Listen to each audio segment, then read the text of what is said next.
to Tuesday, December 3rd. This is Coffee with Coach Allan. I'm glad you're here.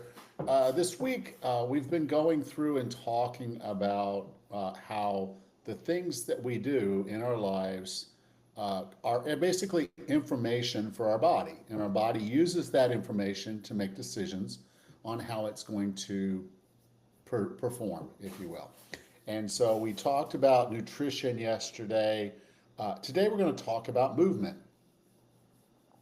Now, our body, and you've heard this, I know, hundreds of times, our body is designed to move. It is not designed to be stagnant and to lay around for long periods of time. That's just not normal. And in fact, it's so abnormal that our body actually sees it as a warning sign. If you're laying around and you're trying to conserve energy, which is what it seems like you're trying to do, your body is looking at reasons why you might be doing that. Maybe food isn't plentiful, or even more so, maybe there's something dangerous going on and you have to stay put. So, see, the only time that we would not be moving around doing normal things like hunting and gathering and those types of things, or playing and enjoying ourselves, would be that there is significant danger. And so, if we're in our cave hiding all the time, our body has to wonder why. What's going on out there? What should I know that I don't know? So, your body sets you up for what's called fight or flight. Okay? To do that, it releases a hormone called cortisol. Okay, so cortisol is an interesting hormone. It's important because cortisol is what fires up your adrenals and gets you ready to move when you need to move. So cortisol is an important element, important hormone. In fact, it's the reason we get up in the morning. Our cortisol levels rise a little bit in the morning, and that kind of spurs us to get out of bed, to wake up. And so cortisol is important, but cortisol is meant to be an on and then off type situation. So we're moving through the woods and we hear a bear. Okay, our cortisol is going to shoot up to get us prepared for what we need to do to deal with that bear. Okay, so we sit there and we figure out, okay, is the bear going to come at us, away from us? Where's the bear? What's going on? Then the bear's gone and our day resumes its normal course. That's normal stress. That's normal cortisol. But if we don't have normal cortisol, our cortisol is elevated all the time because we're stressed, then our body is going to stay in that fight or flight. Now, while you're in that stressed mode, while you're in a high cortisol mode, you're not losing weight, period. You're just not. Your body is not going to flush calories for no reason whatsoever. So if you're not moving, while moving is not how you lose weight, if you're not moving, you definitely will not lose the kind of weight that you could lose if you were moving, because you're signaling to your body it's in danger. Something's going on.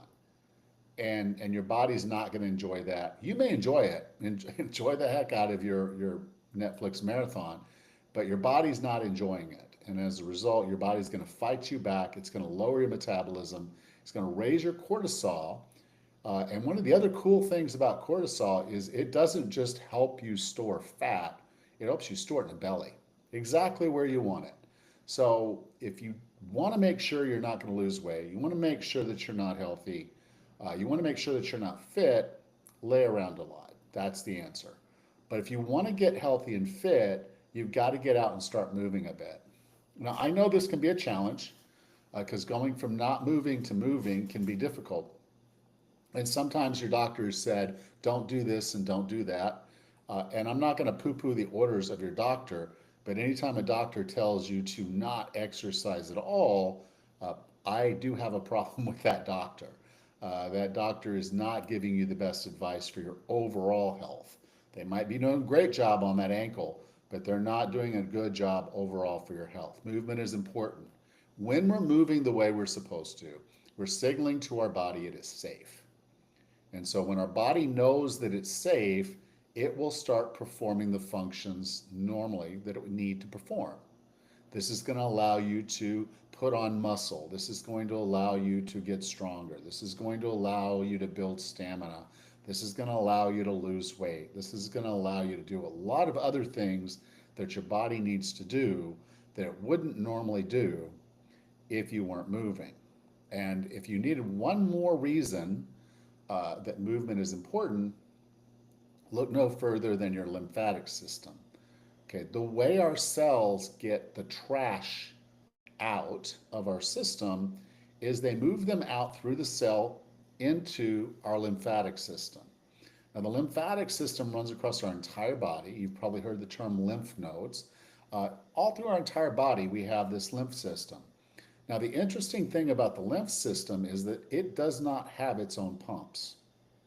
It relies entirely on our skeletal muscle to move lymph out of our system.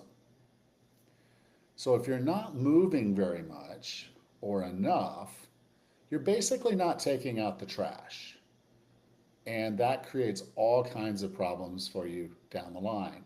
So if you want to keep those toxins in your body and you want to signal to your body that it's unsafe, it's okay to store fat, then lay around. But otherwise, you need to get up and you need to get moving. You need to improve your movement over time. And you need to get to a point where what I call fit for task, which means you're capable of doing the things that you need to do. And until you're in that mode of training for fit for task, you're not giving your body its full potential of movement and you're not optimizing your health and fitness. So, with that, I would say, okay, remember what we do, what we eat, the movement, our stress management, our sleep quality, and our self talk all are information we're feeding our body. Our body is using that information to make decisions about our health. And so, if you're not optimizing on all five of those, you're probably not living your healthiest life. All right, with that, I will